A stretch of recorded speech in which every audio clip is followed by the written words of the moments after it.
The following is a hockey podcast out of Vancouver and Surrey, British Columbia. It'll only consist of a lot of puck talk and even more BS, or in actual words, banter and satire. Enjoy, and as always, go Canucks go. In typical Vancouver Canucks fashion, JT Miller leaves the Vancouver Canucks and immediately goes and tears up. So did the Canucks win this trade? Did they lose this trade? Let's get the Rangers' perspective here. All Locked On Canucks.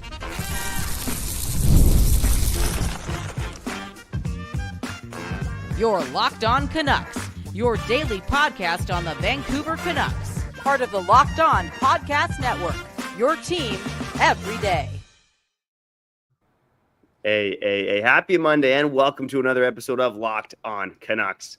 My name is Trevor Beggs, co-host of Locked On Canucks, and also a Canucks writer with Daily Hive Vancouver. Before we dive into it, we got to thank you for tuning into Locked On Canucks because it is your Canucks every damn day. We're also not here without those sponsors, and today's episode is brought to you by FanDuel. New customers can bet just $5, and if you win, you'll score $200 in bonus bets. Download the app or head to FanDuel.com to get started. And as always on the show, I'm joined by my co-host, Kyle Bowen. But more importantly, we are joined by friend of the show. It's been a while since we've hopped on a show together, but he's doing a big time, man. Producer of the NBA Weekend on SiriusXM, a host of the Liberty Blue Pod. We got Andrew Chelney, the best name in the NHL, on the show. That's Andrew, a lot.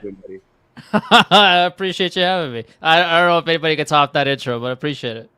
Hey, man, you're the legend, man. If people don't know, I think Chelney's the first guest that me and Trevor ever talked to outside of, like, British Columbia on a podcast platform. So look at us. We're all brought back together, and that's because the greatest teammate in the world, JT Miller, did so, okay? He brought us back together. So let's just get into this. Let's just have a conversation. Let's pretend this is not a podcast, and let's just talk hockey, okay? How you liking JT Miller, man? He was the best player on the ice this past weekend in both games. So off the rip, he's looked really good. We talked, Nick and I on Liberty Blue. We did an episode earlier today. We talked about it. I mean, the Rangers are kind of taping over a big gaping hole right now. So a lot of the water is still leaking. Like they did not look good against Boston. They look better against Vegas. But JT Miller helps. He definitely looked good on both ends of the ice and was really the kind of the shot first guy that, oh boy, the Rangers so desperately need because everyone loves to pass on that team. So somebody that can actually wants to shoot the puck and will sign me up. Damn, there's a little bit of irony there too because I feel as if Trevor, you can maybe speak for this too, but I feel like when JT Miller's on his game, he's one of the best passers in hockey. Like he's so good at doing his thing on the power play and dissecting a box or a diamond, and now Chelney's talking about his shot. And yeah, JT Miller 4 points in 2 games, and I'm okay with it. It's all good. It's all good at Applewood, okay? It's all good. Anyways, Beggsy, what do you want to say? Well, I think I'm more curious about the overall reaction of the Miller trade because, and Chelney, I'll let you speak on this, but after the trade is made, Canucks fans, I think, are feeling very bittersweet about it. Some positivity among our commenters and listeners, but certainly not a lot of negativity, both about the move and the direction of the Canucks in general. But correct me if I'm wrong, it feels like there's some skepticism on the Rangers side of things as well about this deal. A little bit, only because they are not at a playoff spot. They're 5 points out, and yet they're dealing a first-round pick to get JT Miller. And JT Miller's a really good player, and he makes the Rangers better. And Nick also brought this up on the show today. It's like Chris Shuri doesn't care about the first rounder because this is kind of his job right now. His job is, I don't want to say on the line, but who cares? Like he doesn't care about this first round pick. He probably won't be around to see who they take or if that player develops anyway. So to him, it's like, okay, well, we might as well do this and make this team better. And JT Miller does make the Rangers better. The question now becomes, okay, well, you have a lot of money tied up in 3 centers that are all over the age of 30 and are all signed long terms. Zibanejad is making $8.5 million until 2030, no move clause. So Rangers would love to move him, and they can't. And now you bring in JT Miller. You also have Vinny Trocheck signed long term. Panarin's not getting any younger. Kreider's not getting any younger. This is an aging core, and yet your solution is to bring in another guy over 30 into this team. Like that's where the disconnect is. JT Miller is a really good player that has already made this team better, but what is the path for this team? Like JT Miller by himself is not going to suddenly make this team a cup contender again. So what is the long-term vision of the Rangers? I'm just not sure what it is. Yeah, and we got a lot of Canucks fans watching this. And don't worry, we'll get to Andrew Chelney giving us the report card on Philip Chytil, okay? Just relax, okay? We'll get there. But again, like the second leader in points per game for the Vancouver Canucks got traded to the Rangers. I just want to talk about this a little bit. And it's ironic how there's some Rangers fans questioning, like, oh, what are we doing here? And like, we're 5 points out of a playoff spot and we're giving up a first round pick and all those things make sense. But I'm like, yo, like, didn't you guys make, like, you guys have been a perennial playoff team. Correct me if I'm wrong, but you guys have made a couple of Eastern Conference Finals. Or like, am I wrong on that over the last couple of years? You still got Shesterkin. There was this appetite from Chris Drury all the way back from November, which I didn't even believe that they needed a guy like JT Miller. So tell me, like, do you think, like, what would you put the percentages at when it comes to Shesterkin finding his game again? You guys making up those 5 points and making the wild card spot, and ultimately looking like a different team in the playoffs. You guys got JT Miller. I mean, Shesterkin is one of the best players on the planet. So with him, I'm not worried about him at all, and he's one of the best playoff performers that the sport has ever seen. So with Shesterkin, I'm not too worried about it. The problem with the Rangers has always been their defense. It has been their defense when they were making conference finals, and it continues to be a problem even now. Their defense doesn't exist. It's Adam Fox, it's Andrew Miller sometimes, and then that's kind of it. Like, I know some Rangers fans love Will Borgen. I'm kind of iffy on that. You know, Zach Jones is sitting up in the press box watching Ryan Lindgren have 8 turnovers a game. Like, Ryan Lindgren can't play defense. He's too slow. He's always a step behind. He's not really sure what his assignments are a lot of the time, or so it feels that way when you watch him play. And his analytics are terrible, but even if you hate analytics, if you are starch eye test guy, just go watch Ryan Lindgren play. He's out of position a lot of times. He's a step slow. He can't really defend when there's speed coming in on his side, and he doesn't really know what to do with the stick half the time either. He's I don't know what happened to him, but he's kind of fallen off. So that leads to the Rangers not being able to defend in their own zone, which leads to a lot of odd man rushes. And also, it's not just on the blue liners. For some reason, the forwards aren't back checking either. Lafreniere hasn't really been doing it. Trocheck hasn't been doing it. Like, a lot of the top, Zibanejad, I know there's a lot of talk that he's this great two-way player. Let me tell you something. He is not. Like, he is not shooting the puck at all. He's forcing these weird passes all of the time. They never work. And he's not really back-checking either. So, yeah, the problem with the Rangers right now is they've always been a relying on power plays to score type of team, and their power play this season hasn't been good. So because of that, all of the other issues that they had, their 5-on-5 scoring, their defense, which it never just magically appeared. This has always been here within the DNA of the team.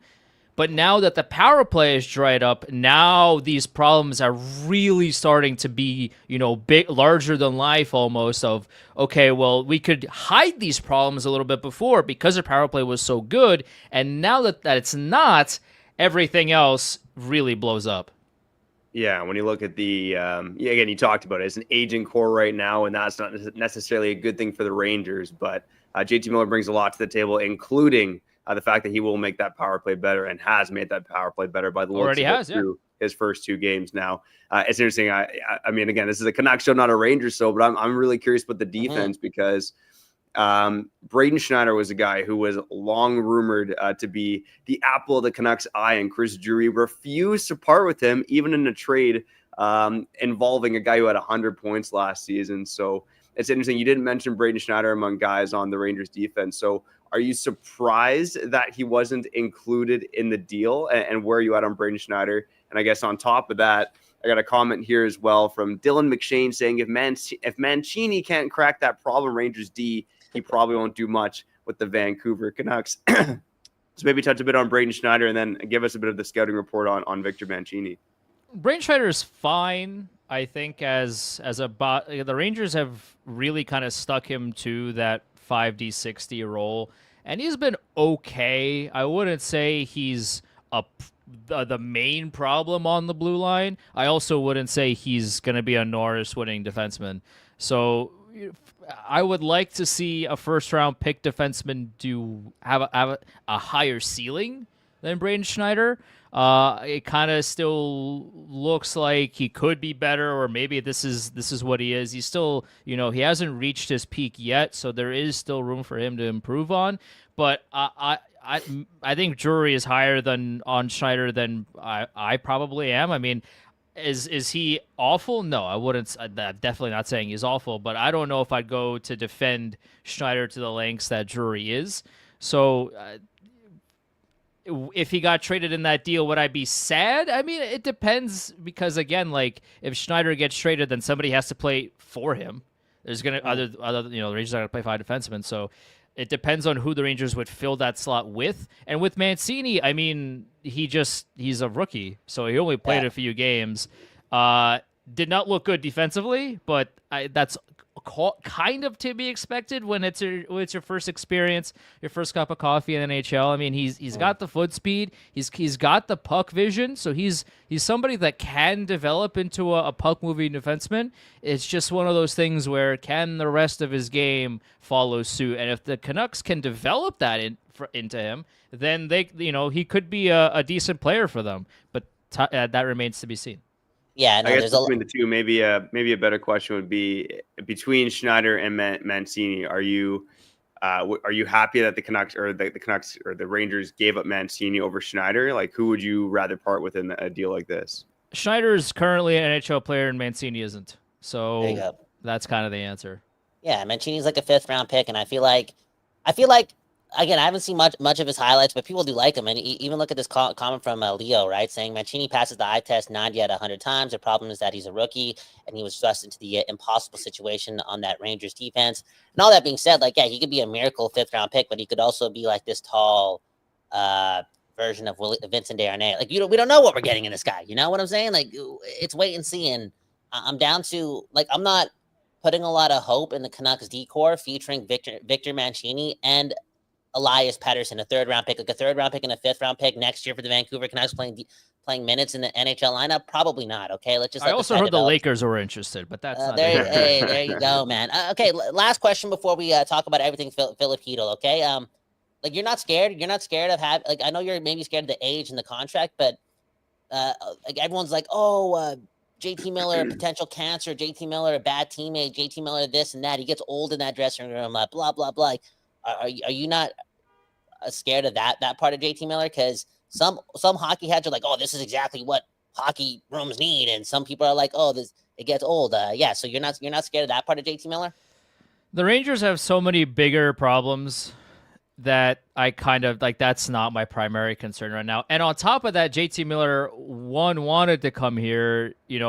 He kind of, to my understanding, I mean, I could be wrong about this, but because there's been so much conjecture about it, I'd have to think that he knows about his reputation. So I think he's going to be on his best behavior, at least early on. And also, Vinny Trocheck and JT Miller have been best friends since they were 9 years old.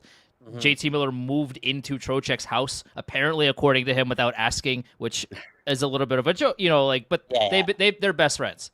So if, for lack of a better way to say this, Vinny Trocheck is kind of going to babysit him for a little bit, just to make sure that nothing happens and things kind of smooth out and things can just go about as well as they can. So I think as of right now, in the early goings, that's not my concern at all. Maybe down the road, if the Rangers continue to lose games and JT Miller maybe ramps up his frustration, maybe then it could be a talking point. But on the 100 things that the Rangers don't that have concerns about, I don't think that's one of them right now.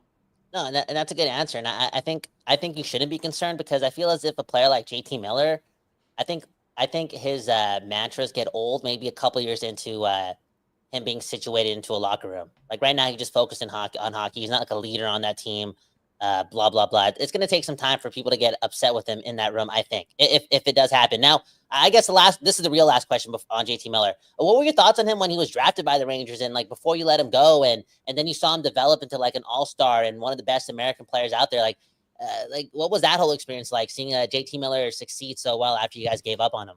I mean, he was a solid Ranger. It was sad to see him go. And on top of that, it was really sad to see him go because the whole McDonough-Miller trade was one of, if not the worst trade in modern sports history, just because of how little the Rangers got for two really solid players. Like, Was that you the get- St. Louis trade? Was that the St. Louis trade? No, or- no, that was like Vlad Nemesnikov. That was a first round pick. That Libor was Brett Havlicek. Howden. Like, yeah, that was just so bad. So like, the Rangers got nothing for that. Yeah, I mean, the pick ended up being something, but like, for the caliber of players that the Rangers traded away, they got nothing comparatively to what they should have gotten. So, and that trade really set them back development wise. And the trade was tough. The Rangers they sent out that letter, so it was kind of expected that people were going to be on their way out. But if you're going to do that, you better recoup your assets. And in that trade, they did not. Yeah, one of the worst trades in NHL history, and hopefully the Canucks or Rangers don't feel. Oh, they got need to Libor feel Hayek, after this the trade kayak here. baby, who's not even in the AHL anymore, and as part of that deal. So, A little Libor Hayek reference. There you go. Andrew, let's keep you around for a few minutes on the other side. Ask you a bit more about Philip Chytil, who is off to a damn good start in Canucks colors. That's coming up on the other side. You're listening to Locked On Canucks, your Canucks every damn day. We'll be back on the other side after shouting at our friends over at FanDuel. You know the deal. If you're betting on sports, there's no other place you should be going than FanDuel, okay? They got Super Bowl 59 odds, NHL odds, maybe even some lawn bowling. You can find it all on FanDuel. And right now, looking at the NHL playoff odds, man, oh man, Andrew, tell me, you taking this bet? The New York Rangers plus 162 on FanDuel to make the playoffs. Oh, I got to bring Andrew back on the show. Andrew, where you at, man? Are you taking it, man?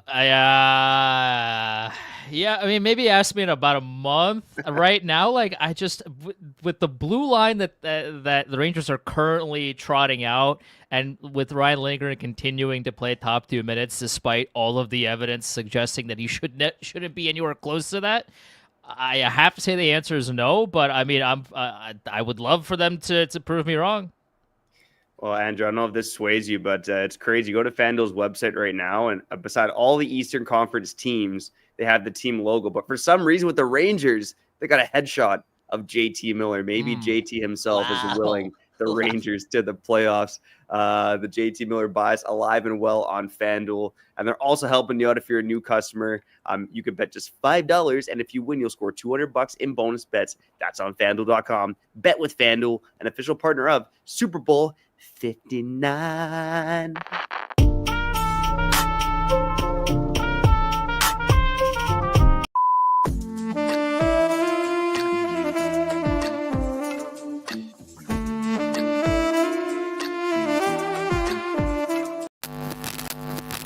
Okay. We back doing this, and that's talking about the New York Rangers and the New York Rangers and the New York Rangers and the Vancouver Canucks here on Locked On Canucks. One love to Andrew Chelney.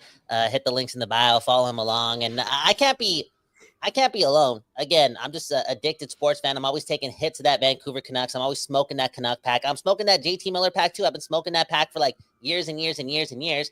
I'm sorry. Maybe I need a life. Maybe I need to hang out with my family more or my girl more. But I'm going to be following the Rangers. I'm sorry, just for a bit here, okay? Not cheering for them, but I'm going to be following them, okay? And Chelney, again, been following the Rangers forever. And people want to know, is it Philip Chytil or Philip Chytil? And how much are you going to miss this guy?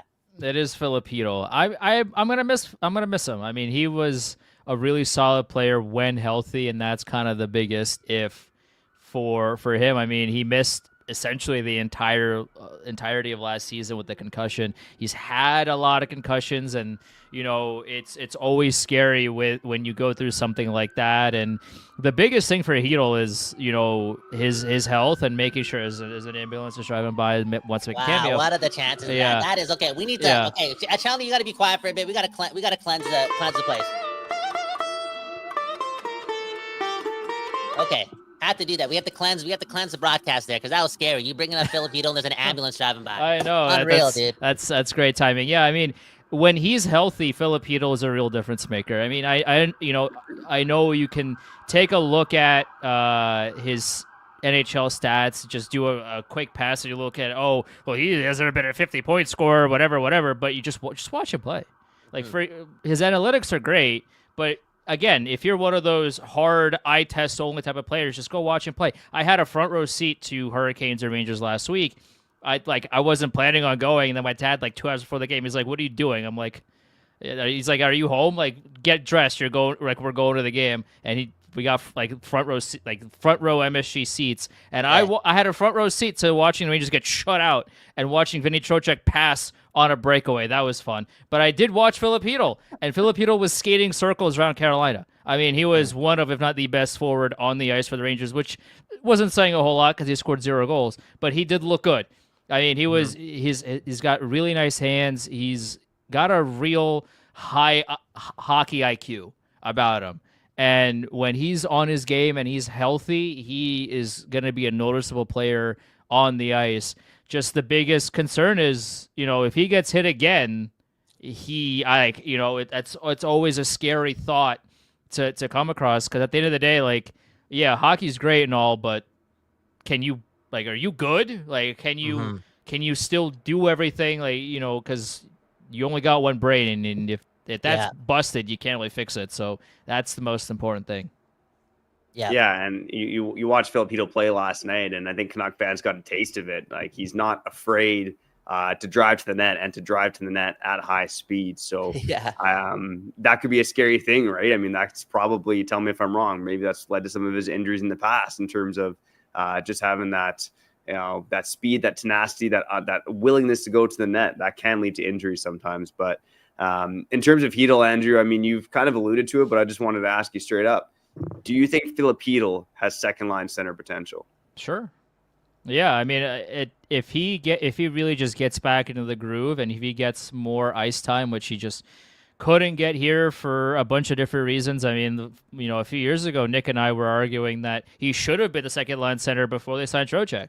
And then they signed Trocheck, and then he became the third line center. And he was like, that was the kid line with him, Lafreniere and Kakko were really the driving force in a lot of games, and some of the playoff games as well. And yeah, Filipino can. I want to see him do it. Like, I'm rooting for him. I really want to see him do it. I think he's got the tools to make that happen. It's all, again, it's for him. The only thing holding him back is his health, and right now he's healthy. So I wouldn't be surprised. Yeah, and I'm curious to see him grow with the Canucks, and like who is best suited to be around him, whether he plays on the wing, whether he's the centerman. Like who I want to see him around like some skill and just the perfect match, because I feel as if he is healthy and he does reach his potential, like a lot of Canucks fans, like we were surprised with JT Miller, could be in store for a player that, again, we didn't even want. Like, I'm not going to lie, a lot of people were upset about this, it only being Filipino, because we're still in love with the JT Miller that we had last year, the 100-point guy. And I'm not saying Chytil's going to pick up 100 points, but maybe he can be that 70 to 80-point guy. Now, one thing I also want to talk about regarding Filipino is like his attitude and his personality, because he seems like a really likable guy, and he seems like a guy who's so in love with the game of hockey. Like, you hear about the stories on how he just set himself up to get back into the playoff lineup last year, and he just seems like a great teammate, and again, a charismatic individual. Like, I'm curious to know if you've talked to him in the past, or again, what are your thoughts on his personality and just him being a likable guy? Because it's interesting to hear a lot of Rangers fans wishing him the best, and also just like being sad that he's gone, when it's like, this guy only put up 45 points for you guys, like as a career high. Yeah, I mean, I haven't talked to him directly, but, from all the stories that I've heard from people in the locker room and, just from the Rangers as well, I mean, he's somebody that just wants to be out there. Like, he's somebody that always has a positive attitude and always wants to drive to get better. And that's something that, you can't fake. Yeah, he's somebody that pushed to get on the ice last year. He missed the entirety of the regular season, but wanted to come back for the playoffs, wanted to help the team. And it's a scary thing. We genuinely, it was a surprise when Filipino just kind of appeared on the ice one day. It was like, oh my God, wait, I thought he was out for that, because the Rangers, like back in January of last season, they essentially put out this thing where it's like, yeah, we're going to look forward to next season with Chytil because he's going to be out the entire way. And then he just came back in the playoffs, and we were all like, collectively, our jaws were on the floor that Filipino came back. And yeah, he obviously wasn't the player that he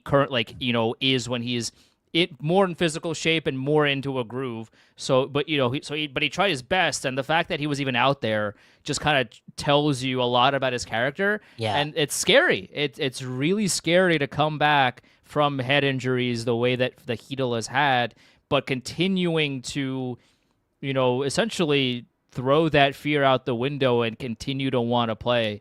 You can't fake that, and that's not everybody has that, and Chytil does. No, that's a good sign, because I think a lot of Canucks fans are afraid that this team got quote unquote softer. And again, like Filipino's not going to be finishing checks, I'm assuming, and like laying people out and getting into scraps. But Chytil does hit people. Like there you go. Man. I really don't. I don't like when people put blanket statements on players without understanding what they bring to the table. I like to hear that. Calling Chytil soft is not exactly accurate at all. And also again, like, for the people that are calling Filipino soft, please let me know directly how many games of Filipino you've seen in order to make that distinction and why you've reached that conclusion. Please let me know. Dude, obviously it's like the Canadian bias, right? Like, just the people are still listening to Don Cherry before they go to bed, okay? It's like Europeans are soft or whatever, but I don't think Filipino's soft. Like, the fact that this guy has like that type of energy and mindset to get back into the lineup ASAP, it's because he's a good teammate, and he's willing to risk his life to help his boys win a playoff game. And I'm a big Filipino fan, Trevor. I want to be proven wrong. On Friday, I'm disappointed. I'm waking up this Monday morning and say, you know what? Filipino, Elias Pettersson, 1-2 punch. Why not? Okay. And right now, Filipino, I know it's been one game, but he's our number one center. I'm not going to lie, Trevor.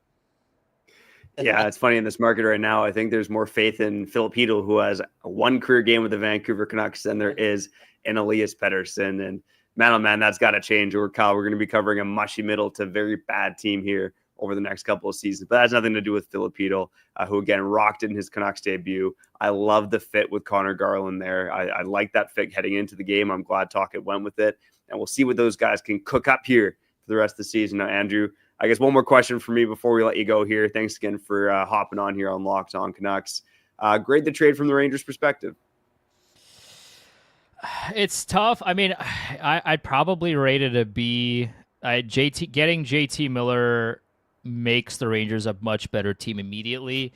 The question becomes, and they didn't, giving up a first-round pick, even if it's conditional, is really difficult because it becomes unconditional next season if it's like top 13 protected, I think it is. So if they're outside of that, it's unconditional. I understand that the Canucks traded that pick to Pittsburgh to get Marcus Pettersson. I get all that, but the Rangers don't have their first-round pick. And when you're not in a playoff spot and you're making these decisions, and how much of that is Drury believing in this team and how much of that is Drury trying to save his job is, I think, a legitimate question to ask. So it's a B in terms of, Filipino is a good player, but he's scary because of his injury history. So if you think of it that way, you give up a first-round pick and somebody that could be good, but also is one bad hit away from really just like not playing anymore. And Mancini and Brandstrom and all the other stuff is kind of added on is good. I'm not sure what the long-term prospects of this team are, because you are now tripling down on the age and the core of this team that to this point of the season have shown you that they have all essentially been regressing. And this is only like the cap is going to get higher, especially, the next couple of years, the jump is really going to be seismic. So that is going to lessen the blow on the salary cap, but that doesn't, like, the players that are here are not going anywhere. So doubling down on this core, tripling down on this core by giving them another 30-plus center, I have a lot of questions around the future build of this team.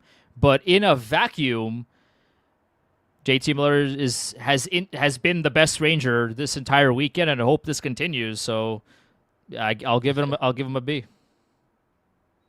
Yeah, and I think from the Canucks perspective, look, I've said it before on the show. I do think like the Rangers won this trade. When you end up with the best player in the deal, you win the trade for the most part. And like you said, there's risk with Chytil, some promise there. some more muted promise with Mancini, and then the pick. Obviously, the Canucks trade that away. But again, overall for the New York Rangers, like you said, Andrew, I agree. There's a lot of risk in that move, but it's the perfect storm right now. You got two desperate GMs in Patrick Allvin and Chris Drury who needed to make changes, and we'll see which side it works out for. I like your B grade. I'd probably give this trade a C+ for the Canucks overall. Andrew, Mr. Chelney, best name in the NHL.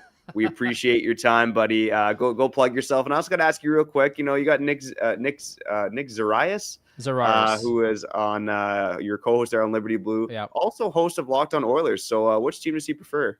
He's a Rangers fan through and through, Hey. so it's we gotta keep our loyalties. Remember that Oilers fans. I know there's a few of them in our comments tuning in. Your Locked On host likes the Rangers more than the Oilers, so just keep that in mind. But Andrew, go plug yourself and appreciate you joining, man. For sure, yeah. You can find me at Twitter. I'm not calling it X. It's at Chelney Andrew, Chelney Andrew. I'm also on Blue Sky. I try my best to post on there more. I keep forgetting because at the end of the day, like, Twitter is still the king for all breaking news. Shams is still tweeting on Twitter and not posting on Blue Sky. There's a bot on Blue Sky that posts this stuff, but I'll try my best to be on both. But Liberty Blue, we are live every Monday. Now we're doing this thing where we go live at noon Eastern time on Mondays, but then we also repeat that same episode live at 6 Eastern time as well. I'm also one of the lead producers on SiriusXM NBA Radio. So if you are calling into NBA Radio to talk Doncic trade or the Aaron Fox trade or whatever, and I'm working that show, and I'll probably pick up the phone. So give me a call. Give us a call. There you go, man. Well, again, thanks so much for always being a friend of ours, and best of luck the rest of the way, man. I don't know if a lot of Canucks fans are hoping ill will on the Rangers, which again makes no sense considering that we just traded the first round pick that they gave us. Like, we should be hoping that the Rangers kill it. Like, let's be honest, let's be real, and I hope that you get to watch them playoff hockey, man. I hope that this all, like, having 30-year-old centers, like, works out for you. Okay, so enjoy life, enjoy February, and again, best of luck. Yeah, no, I appreciate it. I'd love playoff hockey. It's just I would love the Rangers to learn their lesson and, like, actually reassess their roster as opposed to trying to force a square peg into a round hole. That would for the long-term future of this team. That would be the best way to go. But Chris Drury is fighting for his job, so we'll see how that goes. Best of luck, brother. For sure. Thanks, guys. Peace out. Peace All out, right. brother. See you, Andrew. No ad read here, so we're just going to pause for a quick ad break, and we'll wrap up the show here on Locked On Canucks.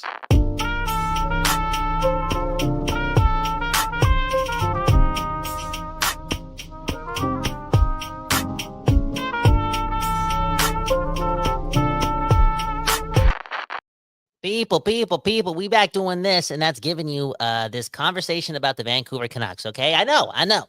Some people upset, man. I know. They're like, oh, we're talking about JT Miller after the team played yesterday, and they played really well, and they played fast, and they dominated Corsi against the Detroit Red Wings, and you're still talking about JT. Relax, man. Let us hockey nerd out, okay? It is what it is. Anyways, it's snowing out here in Vancouver. Drive safe, do your thing. I think I'm sleeping at the studio today because I'm looking at this. It looks like a winter storm, and I don't drive in the snow, so what a life. It's going to be fun tonight. Begsy, how you doing? How are the kids in the snow? Like, are your kids playing in the snow these days? How's fatherhood right now in the snow? Well, it's funny because, in South Surrey, I don't know if there's as much snow as there was in the rest of the lower mainland, but I took my son out in the snow yesterday, in the snow, and there was, like, nothing there. Oh, wow. Nothing really there. So it was, I had a great day with my kids, had a few hours alone with my daughter Saturday, a few hours alone with my son on Sunday. I just feel like a dad again after spending all my time studying for stuff less exciting and less important than what we're doing here on Locked On Canucks. And speaking of Locked On Canucks, Kyle, what should we do? Should we end this off with Goats of the Week or get to a couple comments and push Goats to tomorrow? Push Goats to tomorrow. Let's get to some comments, okay? Let's get to some comments. Okay, I don't know if you favored some. You want to get to some, but I'll let you start. All right.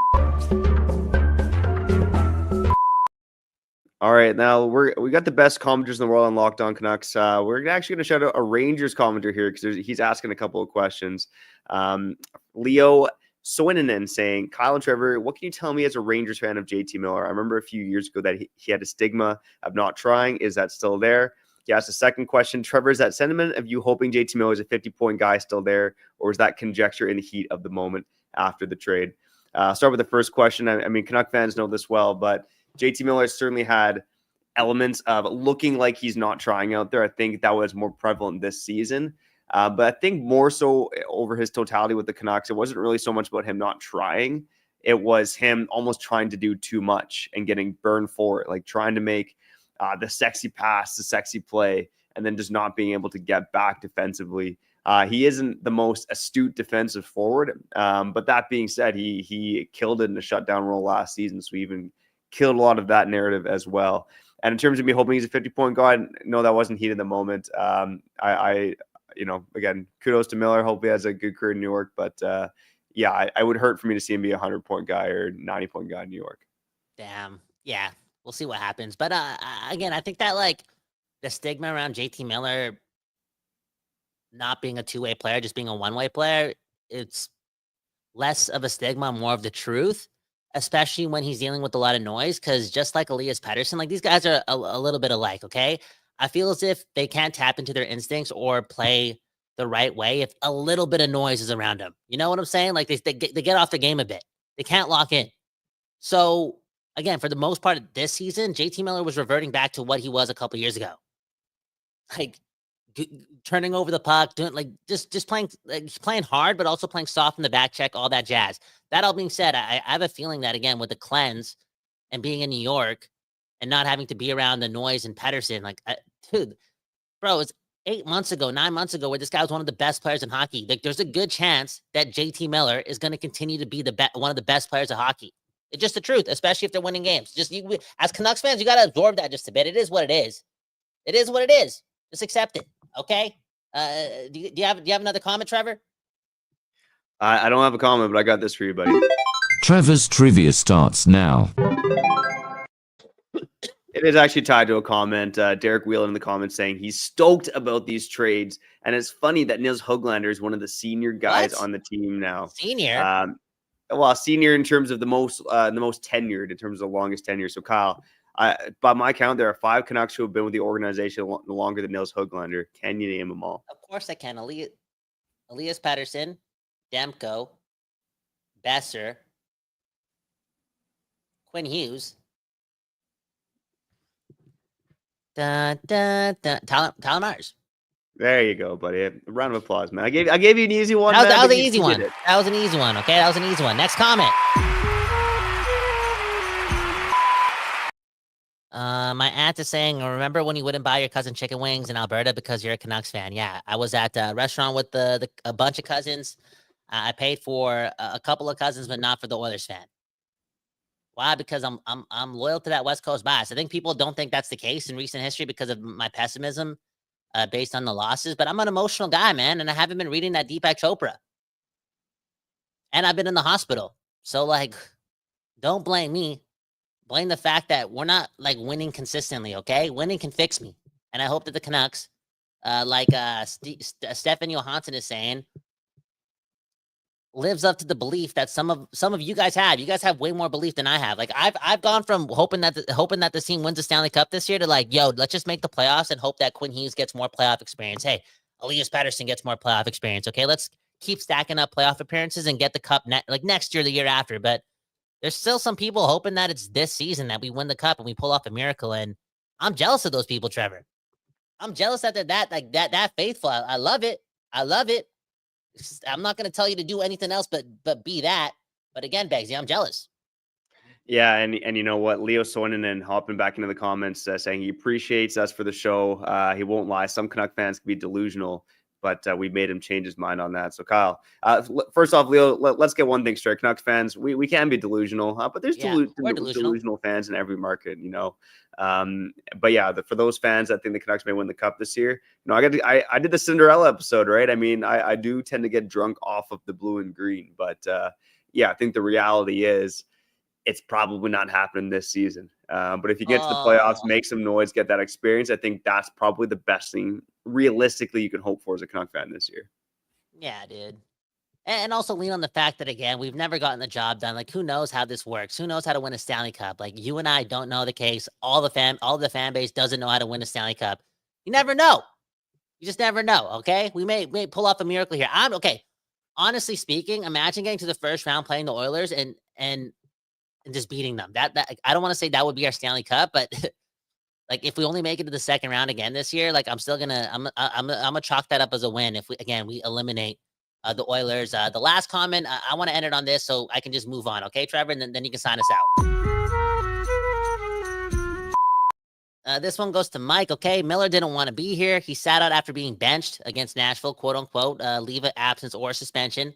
The 30 for 30 documentary will come out soon. Okay, anyways, after he left for personal reasons for 10 games, he demanded a trade. Demanded is a strong way to phrase it. And he gave management a list of one team to be traded to get over it. So Mike is trying to turn me into a JT Miller hater, which is going to take some time because, again, he was one of my favorite players in Begsy. This guy's 32 just like us. Like, we're about to turn 32. Like, dude, trust me, like, as senior citizens, like, you guys don't understand. Maybe you guys are a bit younger than us. Like, it's not nice having people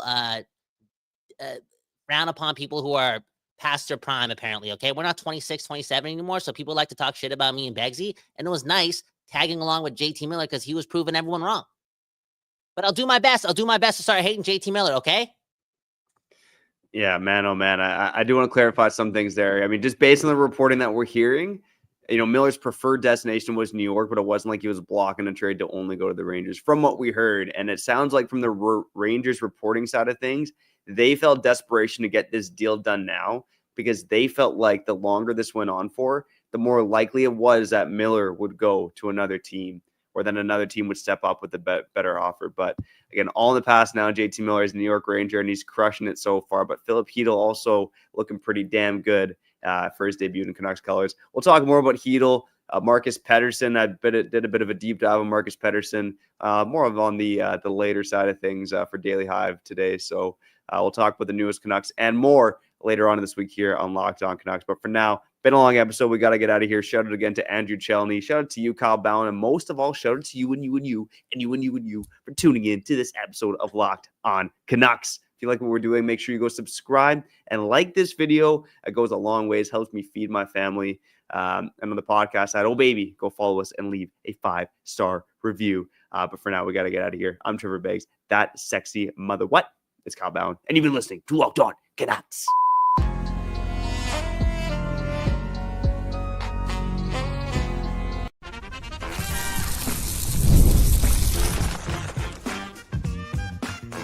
You're Locked On Canucks, your daily podcast on the Vancouver Canucks, part of the Locked On Podcast Network, your team every day.